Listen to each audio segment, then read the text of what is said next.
Rowe from Fly Fishing Guide Service.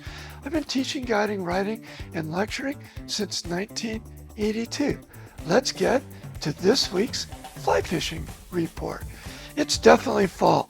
Mornings are cool, days are warm, evenings are either cooling off or warm, depending on where in elevation you are.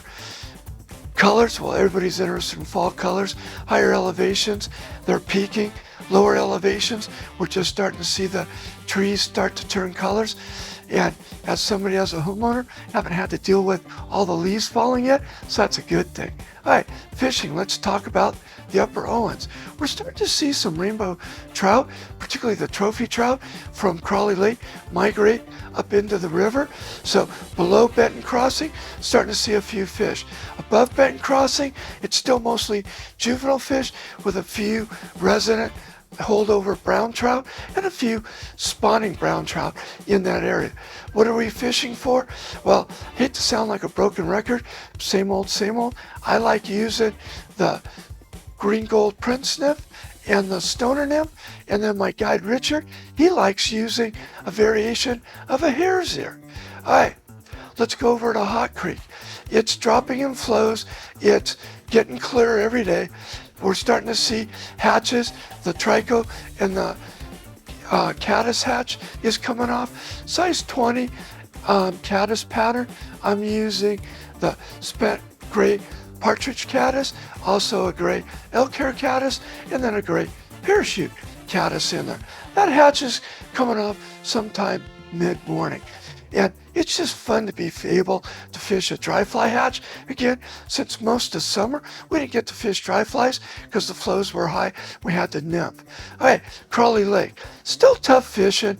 Guys are struggling out there. I think now's the time to find your float tube or your kayak and work around the weed beds and do something we haven't done for years out there with any consistency. Grab a full sinking line, pull streamers in and around those weed beds. But the guys fishing in 6 to 10 feet of water in and around the weed beds, particularly at the influx of the tributaries to Crawley, McGee Creek, the Upper Owens, Crooked Creek, they're finding fish stacked up in there. And so you fish those patterns that imitate the younger year perch, you're going to catch your fish. Okay, down the hill, Lower Owens River, it dropped down to 350 CFS, which still isn't quite good enough to wait, but good enough to find a couple of spots where they split the stream.